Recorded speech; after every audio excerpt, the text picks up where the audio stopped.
Thank you, Udo, very much for this introduction. Well, it's a pleasure to contribute to this session on biophysics and active matter. And the purpose of this talk is essentially to introduce a framework for the optimal control of active matter. So what I would like to show you is that we have put forward a method to predict how you should perturb a given active system, for instance, to drive it from one phase to another phase in a way which is optimal, which means that I would like to perturb the system and dissipate as less energy as possible. So today I would like to illustrate how we use this framework in a specific case, which is that of active phase separation. So as you've already seen in the previous talk, when you consider an assembly of self-propelled particles with purely repulsive interactions, you can see the emergence of different configurations. For instance, you could have a homogeneous configuration where the density profile is essentially flat across the whole system. But what is more interesting is that you could also see configurations where the particles would like spontaneously to gather into dense aggregates and potentially up to complete phase separation. And in this case, this means that you will see an instability in the density profiles where some part of the system will become denser than others. So to address the problem of control of active phase separation, you could do that from different perspectives. You could use, for instance, a particle-based model, and this is indeed what we do in this recent paper. But for today, I would like to show you that we can also address this problem from the perspective of active field theories. So therefore, I would like to show you that we can propose a thermodynamically consistent theory for active phase separation, and that in this phase diagram, we can identify some relevant control parameters, and we can predict how you should change these parameters as a function of time in order to dissipate as less energy as possible. So therefore, let me start by introducing the field theory that I would like to discuss today. So it's essentially the dynamics of the scalar field phi, which is conserved and which represents the local density of particles. And in this conservation law, here I have introduced a current J. And as you see, this current can be expressed as a sum of three contributions. So there is a third term here, which is essentially deriving from a free energy functional. And in the free energy functional, I will have a local free energy density and a contribution, which here penalizes the formation of gradients. Then I have a second term in the current, which I will call an active term. And in particular, it is proportional to a chemical potential difference. And I will tell you more about this in the next slide. And last but not least is here a noise term, which as usual is white and Gaussian. So this is quite a generic form for active field theory of phase separation. You can choose your favorite functions for F and for C, which depends in principle both on phi and its gradients. And therefore, you can capture your favorite theory of active phase separation. So for today, I would like to consider a simple case where I assume that there is a parameter alpha which controls the shape of the free energy density. When alpha is positive, I have one minimum. When alpha is negative, I have two minima. Accordingly, I can draw the phase diagram shown here as a function of the control parameter alpha and of the total density.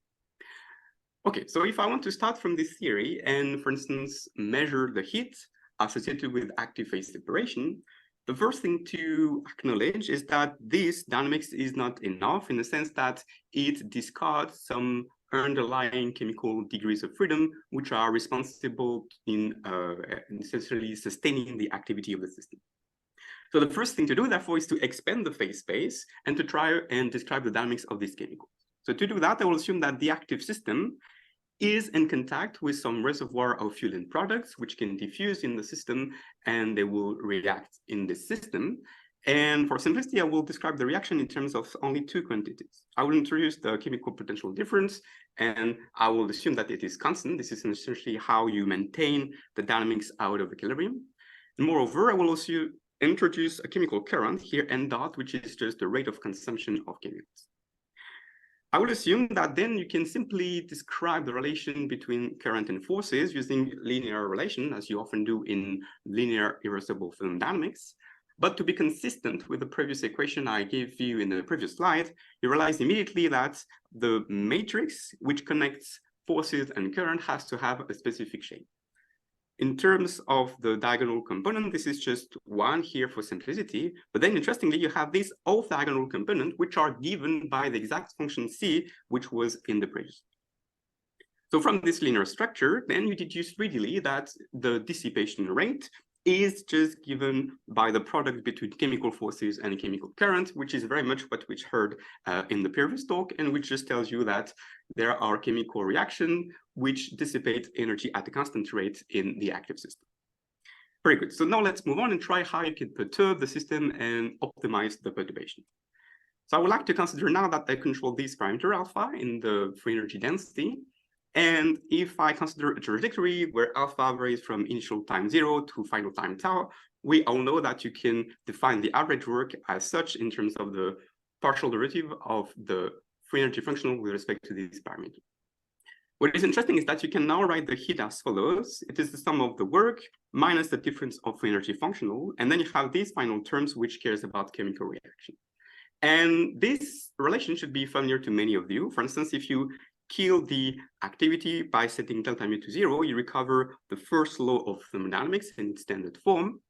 You could also consider the case where alpha is constant, which means that there is no work, the difference of free energy vanishes, and here the average boils down to a steady state average, which means that even in the absence of perturbation, the active system dissipates energy at a constant rate just to sustain its activity. Okay, so let's see now how we can predict how we should change alpha as a function of time to minimize the heat. To do that, we rely on a previous work by David Sivak and Kevin Crooks on the optimal control of passive system. And the idea is essentially to regard as a reference the quasi-static protocol and to examine a perturbation with respect to that. So in principle, it means that I can take as a reference a protocol which is so slow that all the observable can be evaluated in a steady state. And if I want to have a correction with respect to that, it means that if I evaluate a given observable A at time t, I will write it as a steady state average plus a correction, which is written here in terms of the increment of the control parameter times a well-defined response function. Moreover, I will assume that the trajectory of alpha is smooth, which means that I can write down the increment of alpha in terms of the time difference times the rate of change of alpha at time t. So these are essentially the only assumptions of our framework, and if you plug them into the expression of the heat, you will realize soon enough that you can write the heat as a boundary term, which will depend on initial and final value of alpha, and also here will depend on the total length of the trajectory. And you have here the second term in red, which will now depend on the details of the trajectory. So in short, the approach here is that for any active system and any type of perturbation, you can predict which response functions and which averages you should measure in order to construct the functional dependence of the heat in terms of the trajectory of alpha. And once you know this function, you can just deduce the optimal protocol using standard Euler-Lagrange methods. Okay, so the details of this functional will depend on the details of the problem at hand. But interestingly, you can show that to leading order in our expansion, it has a generic form written here. So you see you have a first function, psi1, which only depends on alpha. And then you have a second function, which is written as alpha dot to the power 2 times another function of alpha. And the fact that you have such a generic form means that you can indeed generically predict the dependence of the heat on the protocol duration. So if the system was passive, then the heat will decay like the inverse of the protocol time, which means that the optimal way to drive a passive system is always to do it as slowly as possible. Now, for an active system, it's more subtle because indeed at small protocol duration, you still have the same scaling, but at long protocol duration, you see that now the heat scales linearly with tau. And this is because for an active system, even if you perturb it very slowly, you constantly need to pay energy at a constant rate just to sustain the activity. So this means that for an active system, if you want to control it, there is always an optimal protocol duration, which achieves the best trade-off between the dissipation coming from the activity and that coming from the external drive. Okay, so let's see very briefly how this applies to the case of active phase separation. So I will consider the field theory, which I have introduced before. In particular, I will assume that to leading order in powers of the field and the gradients, the simplest term you can have here is grad phi. And as I said, the method is you measure response function and averages, you construct the functional dependence of heat on alpha, and then you optimize. In practice, we can do these operations fully analytically in a specific case where the system remains homogeneous and where you assume that the noise is so weak that you treat it perturbatively. In this specific regime, we can predict how the trajectory alpha function of time behave. And as you see, we'll display them here in a way that the time is scaled by the protocol duration. We can also predict the behavior of the heat as a function of duration. It has the features that I've discussed before.